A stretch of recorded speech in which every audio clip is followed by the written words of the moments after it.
Hello my dear student, आपके अपने channel Shiv classes में आपका स्वागत है।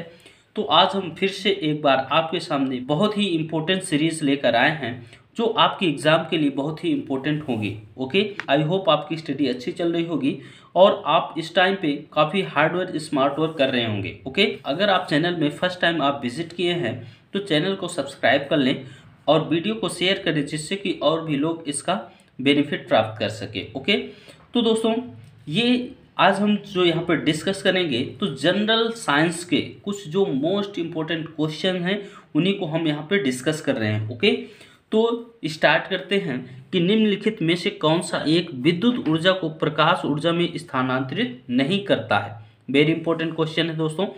ऑप्शन ए मोमबत्ती, ऑप्शन बी प्रकाश उत्सर्जक डायोड, ऑप्शन सी लेज़र या फिर ऑप्शन डी टेलीविज़न सेट है। ओके, तो इसका जो राइट आंसर होगा इलेक्ट्रिक एनर्जी को लाइट एनर्जी में जो ट्रांसफॉर्म नहीं करता है, ठीक है, तो वह कौन सा है, तो वह मोमबत्ती होगा, ऑप्शन ए। तो मोमबत्ती का जलना रासायनिक तथा भौतिक दोनों परिवर्तन होता है, जिसमें रासायनिक ऊर्जा का परिवर्तन प्रकाश तथा ऊष्मीय ऊर्जा में होता है। ओके, जबकि प्रकाश उत्सर्जक डायोड, लेजर और टेलीविजन सेट, ठीक है, तो यह क्या करते हैं, ये विद्युत ऊर्जा का उपयोग कर प्रकाश ऊर्जा में रूपांतरित करते हैं। ओके, इसके बाद नेक्स्ट क्वेश्चन है कि निम्नलिखित में से कौन सा पादपों का मुख्य अवशोषण अंग है। ये भी बहुत ही इंपॉर्टेंट क्वेश्चन है, कई बार एग्जाम में पूछे गए हैं। ठीक है, तो ऑप्शन ए है केवल जड़, ऑप्शन बी केवल पत्ती, ऑप्शन सी दोनों जड़ और पत्ती, ऑप्शन डी है जड़ पत्ती तथा वल्कल या बार्क। तो इसका जो राइट आंसर होगा तो यह ऑप्शन नंबर ए होगा, केवल जड़। तो आपको पता होना चाहिए कि जो पादप होते हैं, प्लांट्स होते हैं, उनमें जो अवशोषण होता है तो वह रूट्स के थ्रू होता है, जड़ के द्वारा होता है। इसके बाद नेक्स्ट क्वेश्चन है कि निम्नलिखित में से कौन सा एक हरे पत्ते पर्ण का प्राथमिक कार्य नहीं है। ऑप्शन ए आहार का निर्माण, ऑप्शन बी गैसों का विनिमय या फिर जल का वाष्पन या फिर खाद्य और जल का चालन। ओके, तो इसका जो राइट आंसर होगा तो वह कौन सा होगा, तो वह ऑप्शन नंबर डी होगा, खाद्य और जल का चालन। ओके, तो प्रकाश संश्लेषण द्वारा भोजन का निर्माण करना, रंध्रों द्वारा गैसों का विनिमय करना एवं जल का वाष्पन पर्ण के प्रमुख प्राथमिक कार्य होते हैं। ओके, तो यहाँ से आप भोजन का निर्माण हो या फिर रंध्रों द्वारा गैसों का एक्सचेंज हो या फिर जल या इवेपोरेशन हो, सब पर्ण के प्रमुख रासायनिक कार्य होते हैं। ठीक है, जबकि खाद्य एवं जल का जो चालन है यह संवहन ऊतकों द्वारा किया जाता है, जैसे कि खाद्य का परिवहन फ्लोएम तथा जल का परिवहन जाइलम द्वारा होता है। ओके, तो खाद्य का परिवहन फ्लोएम करता है, पत्तियों द्वारा होता है, क्योंकि इसमें जो सन के द्वारा जो पत्तियां होती हैं वह क्लोरोफिल के माध्यम से, ठीक है, भोजन का संग्रहण करती हैं। ठीक है, वो भोजन बनाती हैं, जबकि जो जड़ होती हैं, जाइलम है, तो वह नीचे से जो भी न्यूट्रिएंट्स होता है या फिर जो वाटर है उसमें किसी भी प्लांट्स के पूरे पार्ट में उसको सप्लाई करती हैं। ओके, तो यहाँ जो राइट आंसर होगा तो वह ऑप्शन नंबर डी होगा। ओके, इसके बाद नेक्स्ट क्वेश्चन है कि निम्नलिखित में से किस में शरीर क्रियात्मक प्रक्रिया में पादप से अतिरिक्त जल बूंदों के रूप में निकलता है। ये भी बहुत ही इंपॉर्टेंट क्वेश्चन है दोस्तों। ऑप्शन ए वाष्पोत्सर्जन, ऑप्शन बी बिंदुस्राव या फिर स्त्रवण या फिर उत्सर्जन। तो इसका राइट आंसर कौन सा होगा दोस्तों, वह ऑप्शन नंबर बी होगा, बिंदुस्राव। ओके, तो शरीर क्रियात्मक प्रक्रिया में, है ना, तो जो उत्सर्जन होता है तो यह क्रियात्मक प्रक्रिया में पादप से अतिरिक्त जल बूंदों के रूप में निकलता है। ठीक है, तो जान लेते हैं कि जो उत्सर्जन है, उत्सर्जन क्या होता है, एक शरीर क्रियात्मक या कार्य की प्रक्रिया जिसमें पादप से जल अतिरिक्त बूंदों के रूप में पर्ण के किनारों पर उपस्थित विशिष्ट रंध्रों, है ना, जो होल होते हैं उनके द्वारा बाहर निकलता है। ठीक है, तो यह प्रक्रिया रात में या सुबह से पूर्व होती है। ध्यान रखना है कि जो बिंदुस्राव होता है तो यह जो प्रक्रिया होती है, ठीक है, यह रात में संपन्न होती है, ठीक है, या सुबह से पूर्व होती है, या फिर सुबह से पूर्व होती है, ठीक है, सुबह से पूर्व होती है, वेरी इंपॉर्टेंट है। ओके, जब उच्च वायुमंडलीय आर्द्रता पाई जाती है, क्योंकि मॉर्निंग के टाइम में या रात में सबसे ज़्यादा उच्च वायुमंडलीय ह्यूमिडिटी होती है तथा वाष्पोत्सर्जन की जो दर होती है जल अवशोषण की दर से कम होती है। ओके, तो यहाँ पे जो इवेपोरेशन होता है वह जल अवशोषण की दर से क्या हो जाता है, कम हो जाता है, इसलिए रात में या फिर सुबह से पहले ही बिंदु स्राव सबसे ज़्यादा होता है। ओके, इसके बाद नेक्स्ट क्वेश्चन है कि विद्युत चुंबकीय स्पेक्ट्रम का दृश्य भाग होता है, कौन सा होता है, अवरक्त होता है, रेडियो तरंग होती हैं, सूक्ष्म तरंग होती हैं, प्रकाश होता है। ओके, तो वेरी इंपॉर्टेंट क्वेश्चन है दोस्तों। तो इसका जो राइट आंसर होगा तो वह ऑप्शन नंबर डी होगा, प्रकाश। ओके, तो विद्युत चुंबकीय स्पेक्ट्रम का दृश्य भाग प्रकाश कहलाता है। यह वैद्युत चुंबकीय तरंगों का सर्वाधिक सुपरिचित रूप है, ठीक है। यह उस स्पेक्ट्रम का भाग होता है जिसके लिए मानवीय क्षेत्र संवेदनशील होते हैं। ओके, तो अगर इसकी आवृत्ति देखा जाए तो इसकी आवृत्ति जो होती है, तो आवृत्ति परास लगभग कितनी होती है, 4 × 10⁻14 हर्ट्ज से लेकर कितनी होती है, 7 × 10⁻14 हर्ट्ज होती है, ठीक है, हर्ट्ज होती है, ठीक है। इसके बाद नेक्स्ट क्वेश्चन है कि यदि पादप के जाइलम को यांत्रिकतः अवरुद्ध कर दिया जाए, ठीक है, जाइलम जो जड़ों से पानी को ऊपर पूरे पौधे के पूरे भाग तक पहुंचाता है, अगर उन यांत्रिकों को रंध्र को अवरुद्ध कर दिया जाए, ठीक है, तब पादप का निम्नलिखित में से कौन सा कार्य प्रभावित होगा। वेरी इंपॉर्टेंट क्वेश्चन है दोस्तों, एग्जाम में इसके जो पूछने की संभावना है बहुत ज़्यादा हो जाती है। ओके, तो ऑप्शन ए केवल जल का अभिगमन, ऑप्शन बी जल और विलेयों का अभिगमन, ऑप्शन सी केवल विलेयों का अभिगमन, कि ऑप्शन जो डी है, ऑप्शन डी गैसों का अभिगमन। बहुत ही इंपॉर्टेंट क्वेश्चन है दोस्तों। तो इसका जो राइट आंसर होगा तो वह ऑप्शन नंबर बी होगा, जल और विलेयों का अभिगमन। ओके, तो आपको जानना चाहिए कि पादपों में जाइलम जल एवं घुलित खनिज आयनों का परिवहन करता है। जो जाइलम होता है तो वह जड़ों से घुलित पदार्थ है, खनिज लवण है, और उनको पौधे के पूरे पार्ट्स तक पहुंचाता है, ठीक है। तो अतः अगर वह अवरुद्ध हो जाएगा, इसके अवरुद्ध होने पर जल एवं विलेय तत्वों का अभिगमन प्रभावित होगा। ओके, इसके बाद नेक्स्ट क्वेश्चन है कि निम्नलिखित में से कौन सा कारक बीजों के प्रकीर्णन द्वारा पादपों के प्रवर्धन में योगदान नहीं करता है। ऑप्शन में ए पवन, या फिर कवक है, या जंतु है, या फिर जल है। ओके, तो यह राइट आंसर कौन सा होगा, तो वह ऑप्शन नंबर बी कवक होगा। ओके, तो कवक के अतिरिक्त शेष तीनों कारक जो हैं वह बीजों के प्रकीर्णन में सहायक होते हैं, ठीक है। बीजों का उनके मात्र पादप से दूर दूर तक विभिन्न माध्यमों द्वारा प्रसारित होना बीज प्रकीर्णन कहलाता है। जैसे आक के बीज वायु द्वारा, रेफ्लेसिया के बीज हाथी द्वारा, एवं कमल के बीज जल द्वारा प्रकीर्णित होते हैं। बहुत ही इंपॉर्टेंट क्वेश्चन है दोस्तों। इसके बाद नेक्स्ट क्वेश्चन है कि जब कोई उत्तल लेंस किसी वस्तु का वास्तविक प्रतिबिंब बनाता है, ठीक है, जब कोई उत्तल लेंस किसी वस्तु का वास्तविक प्रतिबिंब बनाता है तो उस वस्तु और उसके प्रतिबिंब के बीच की न्यूनतम दूरी किसके बराबर होती है। वेरी इंपॉर्टेंट क्वेश्चन है दोस्तों। तो ऑप्शन ए है उस उत्तल लेंस की फोकस दूरी के, ऑप्शन बी उस उत्तल लेंस की फोकस दूरी की 2 गुनी होती है, ऑप्शन सी उस उत्तल लेंस की फोकस दूरी की 4 गुनी होती है, ऑप्शन डी उस उत्तल लेंस की फोकस दूरी की आधी होती है। वेरी इंपॉर्टेंट क्वेश्चन है दोस्तों।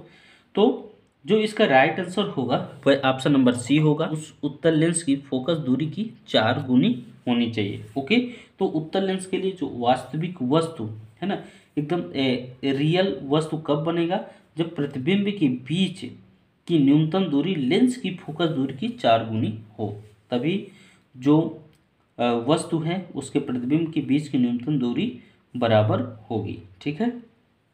इसके बाद नेक्स्ट क्वेश्चन है कि निम्नलिखित में से किससे आग को सबसे जल्दी बुझाया जा सकता है? Very important question. शीतल जल द्वारा, या फिर उबलता जल द्वारा, गर्म जल द्वारा, या बर्फ द्वारा। ओके, तो किसके द्वारा सबसे जल्दी आग बुझाया जा सकता है? तो इसके द्वारा, इसका जो राइट आंसर होगा तो वह उबलता जल, ऑप्शन बी होगा। ओके, तो आपको पता होना चाहिए कि आग बुझाने की प्रक्रिया ऊष्मा अवशोषण के सिद्धांत से समझते हैं। तो आपको पता होना चाहिए कि जो ऊष्मा के अवशोषण से गर्म जल वाष्प में जल्दी बदलता है। ओके, अर्थात उबलता जल जल्दी वाष्प में बदलेगा, जबकि किसके कंपेयर में? शीतल जल के। ठीक है, उबलता जल है वह किसी भी चीज को, आग को जल्दी बुझा सकता है। ओके, अतः उबलते जल से आग को सबसे जल्दी बुझाया जा सकता है। ओके, इसके बाद नेक्स्ट क्वेश्चन है कि निम्नलिखित में से किसमें ऊष्मा की हानि मुख्य रूप से संवहन के कारण नहीं होती? वेरी इंपॉर्टेंट क्वेश्चन है दोस्तों। उबलता जल, ऑप्शन बी भूमि और समुद्री मंद पवन, ऑप्शन सी वात्या भट्ठी के चारों ओर वायु का परिसंचरण, ऑप्शन डी बल्ब के तंतु में धारा प्रवाह होने के कारण बल्ब के कांच की सतह का गर्म होना। वेरी इंपॉर्टेंट क्वेश्चन है दोस्तों। तो इसका जो राइट आंसर होगा तो वह ऑप्शन नंबर डी होगा, बल्ब के तंतु में धारा प्रवाह होने के कारण, ओके, के कारण बल्ब की कांच की सतह का गर्म होना। ओके, तो किसी गैसीय अथवा तरल पदार्थ के एक भाग से दूसरी भाग की ओर उसके तत्वों द्वारा, ठीक है, उसके तत्वों द्वारा ऊष्मा के संचरण को क्या बोलते हैं? संवहन कहते हैं। तो यह प्रक्रिया ठोस पदार्थों में नहीं होती। तो आपको पता होना चाहिए कि जो संवहन की प्रक्रिया है वह ठोस पदार्थों में नहीं होती। बल्ब के तंतु में धारा प्रवाह होने के कारण बल्ब की कांच की सतह के गर्म होने में ऊष्मा की हानि मुख्य रूप से संवहन के कारण नहीं होती है। ओके, तो इसका राइट आंसर क्या होगा? ऑप्शन नंबर डी होगा। ओके, इसके बाद नेक्स्ट क्वेश्चन है कि निम्नलिखित में से कौन सा एक लक्षण पादप के तने के रूपांतरण का एक संकेत है? ऑप्शन ए आलू में आंख का पाया जाना, ऑप्शन बी प्याज में शल्क का पाया जाना, ऑप्शन सी मटर में प्रतान का पाया जाना, ऑप्शन डी गाजर में रोम का पाया जाना। ओके, तो ये भी बहुत ही इंपॉर्टेंट क्वेश्चन है दोस्तों, हमेशा एग्जाम में कई बार ये पूछा गया है। ओके, तो इसका जो राइट आंसर होगा तो ए होगा, आलू में आंख का पाया जाना। ओके, तो आलू एक रूपांतरित भूमिगत तना है, ठीक है, जिसे कंद कहते हैं कि इस पर पाई जाने वाली आंख छोटे छोटे पर्व एवं पर्व संधियों युक्त कक्षस्थ कलिका होती है, जो अनुकूल परिस्थितियों में नए पादप का निर्माण कर सकती है। ठीक है, जबकि मटर के प्रतान एवं प्याज में शल्क पर्ण के रूपांतरण है। ठीक है, जबकि गाजर में रोम मूल का भाग है। ठीक है, गाजर में रोम मूल का भाग है। तो बहुत इंपॉर्टेंट क्वेश्चन दोस्तों। इसके बाद नेक्स्ट क्वेश्चन है, निम्नलिखित में से कौन सा एक विशिष्ट प्रकार का दूध है जो दूध पिलाने वाली माता में उत्पन्न होता है और यह मानव के नवजात शिशु में प्रतिरक्षा प्रतिक्रिया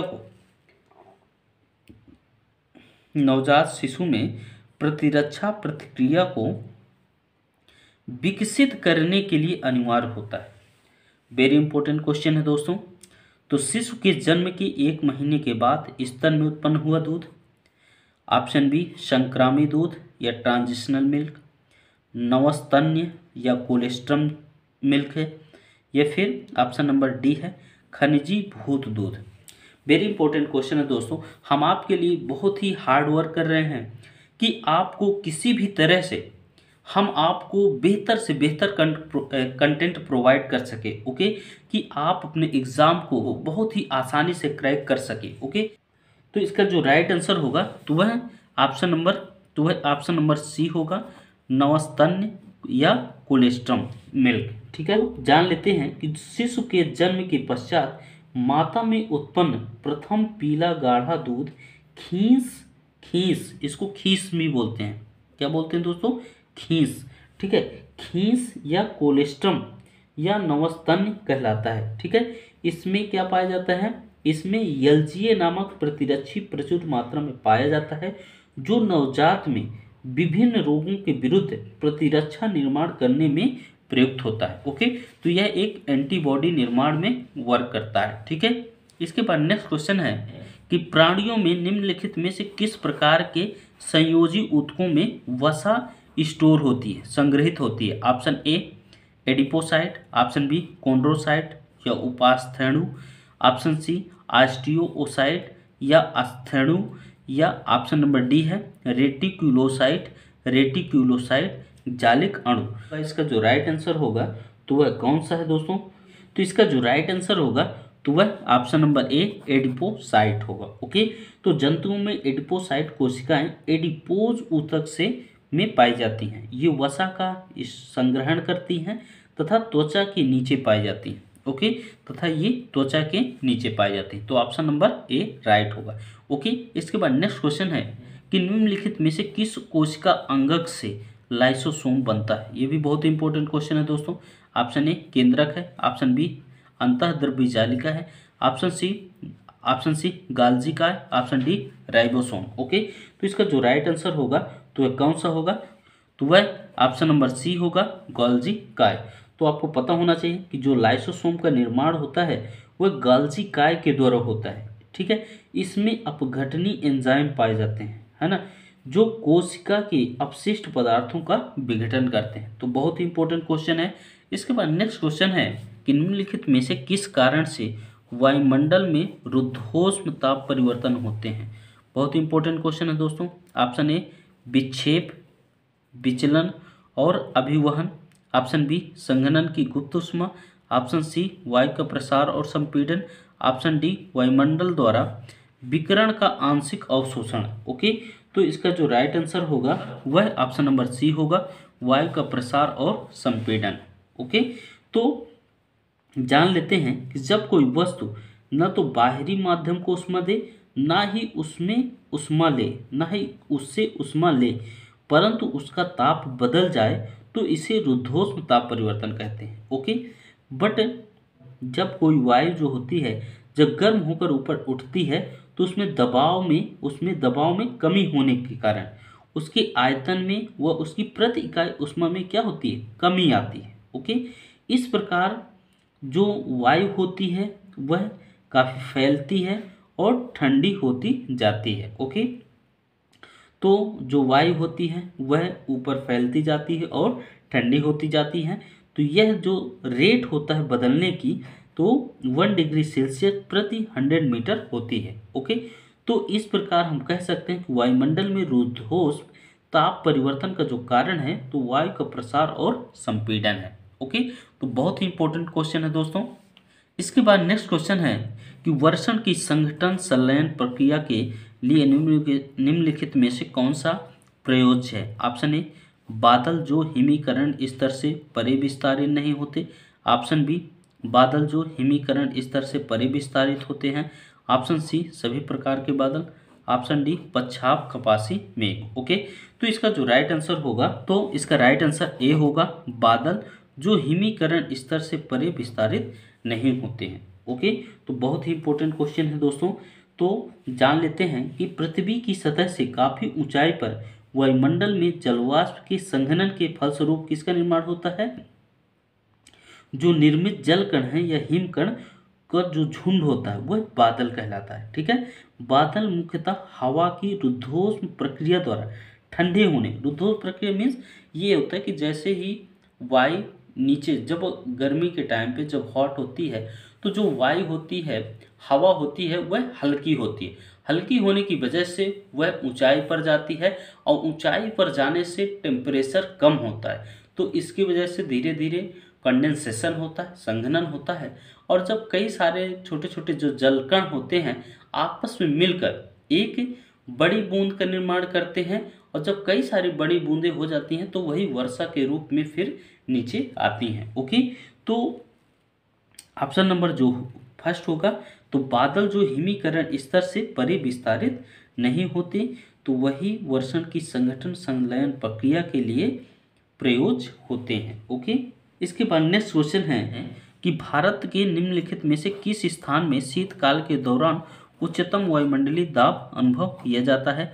option A Jaisalmer, option B Leh, option C Chennai, option D Guwahati है। ओके, तो बहुत ही इंपॉर्टेंट क्वेश्चन है। तो इसका जो राइट आंसर होगा वह ऑप्शन नंबर बी होगा, तो लेह होगा। ठीक है, तो वायुमंडलीय दाब जो होता है पृथ्वी के वायुमंडल में किसी सतह की एक इकाई पर उससे ऊपर की हवा के वजन द्वारा लगाया गया बल है। ठीक है, तो जान लेते हैं कि कम दबाव वाले क्षेत्रों में उन स्थानों के ऊपर वायुमंडलीय द्रव्यमान कम होता है, जबकि अधिक दबाव वाले क्षेत्रों में उन स्थानों के ऊपर अधिक वायुमंडलीय द्रव्यमान होता है। ठीक है, तो यह भी जान लेते हैं कि जैसे जैसे ऊंचाई बढ़ती जाती है उस स्तर के ऊपर वायुमंडलीय द्रव्यमान कम होता जाता है। ओके, इसलिए बढ़ती ऊंचाई के साथ दबाव घटता है। तो समुद्र तल से वायुमंडल के शीर्ष तक एक वर्ग इंच अनुप्रस्थ काट वाले हवा के स्तंभ का वजन 6.3 किग्रा होता है। ओके, तो यह भी जान लेते हैं कि शीतकाल के दौरान लेह में उच्चतम वायुमंडलीय दाब अनुभव किया जाता है, क्योंकि लेह आपको पता होना चाहिए कि यह अत्यधिक ऊंचाई पर अवस्थित है। ओके, इसके बाद नेक्स्ट क्वेश्चन है कि फोटोग्राफर के फ्लैश गन से चमकीले प्रकाश का निकलना देखा जाता है। तो निम्नलिखित में से किस आदर्श गैस की उपस्थिति के कारण यह चमक होती है? वेरी इंपॉर्टेंट क्वेश्चन दोस्तों। ऑप्शन ए आर्गन है, ऑप्शन बी जेनान है, ऑप्शन सी नियान है, ऑप्शन डी हीलियम है। ओके, तो इसका जो राइट आंसर होगा तो यह कौन सा होगा? ऑप्शन नंबर बी जीनान होगा। ओके, तो जीनान का उपयोग जो होता है उच्च तीव्रता फोटोग्राफिक फ्लैश ट्यूब में चमकीले प्रकाश के लिए किया जाता है। ठीक है, यह क्या होता है? यह सर्वाधिक अक्रिय यौगिक बनाने वाली गैस है। ओके, इसके बाद नेक्स्ट क्वेश्चन है कि सुबह या शाम के वक्त जब सूर्य क्षितिज के पास होता है तो यह लालिमा युक्त प्रतीत होता है। इस अवलोकन के लिए जिम्मेदार परिघटना है। वेरी इंपॉर्टेंट क्वेश्चन है दोस्तों।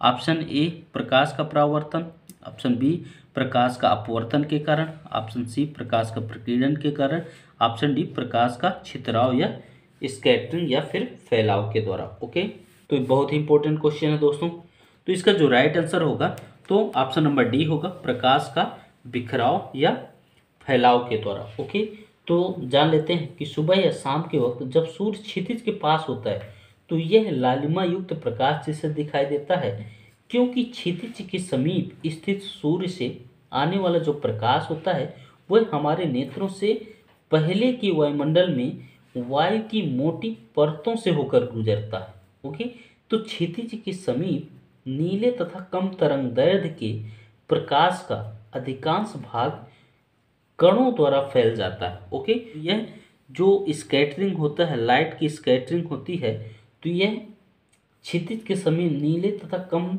तरंगदैर्घ्य के प्रकाश का अधिकांश जो भाग होता है वह कणों द्वारा इधर उधर चारों तरफ फैल जाता है। ओके, तो उसकी वजह से, छितराव की वजह से वह हमें लालिमा युक्त प्रतीत होता है। ओके, इसके बाद नेक्स्ट क्वेश्चन और लास्ट क्वेश्चन है रक्त की जल मात्रा के नियंत्रण में निम्नलिखित में से कौन सा तत्व सम्मिलित होता है? Option A potassium, option B lithium, option C rhodium है, ऑप्शन डी सीजियम है। ओके, तो बहुत ही इंपॉर्टेंट क्वेश्चन दोस्तों। तो इसका जो राइट आंसर होगा option number A potassium. Okay, तो जान लेते हैं कि जो पोटेशियम होता है तो पोटेशियम धन आयन बहुतायत में होते हैं, है ना। कोशिका द्रव में जो पोटेशियम है वह धन आयन बहुतायत में होते हैं, जहां ये एंजाइम को सक्रिय करते हैं। ठीक है, तथा ग्लूकोज के ऑक्सीकरण में एटीपी बनने में भाग लेते हैं। ठीक है, ये पार्टिसिपेट करते हैं एटीपी बनाने में। तो ये रुधिर में सोडियम के साथ मिलकर जल संतुलन तथा अम्ल क्षार संतुलन बनाए रखते हैं। तो दोस्तों, हमारे द्वारा प्रिपेयर्ड यह कुछ बहुत ही इंपॉर्टेंट क्वेश्चन थे जो आपके एग्ज़ाम के लिए बहुत ही उपयोगी सिद्ध होंगे। ओके, तो दोस्तों वीडियो को ज़्यादा से ज़्यादा आप शेयर करें, सब्सक्राइब करें चैनल को। तो इसी के साथ मिलते हैं नेक्स्ट वीडियो में। जय हिंद,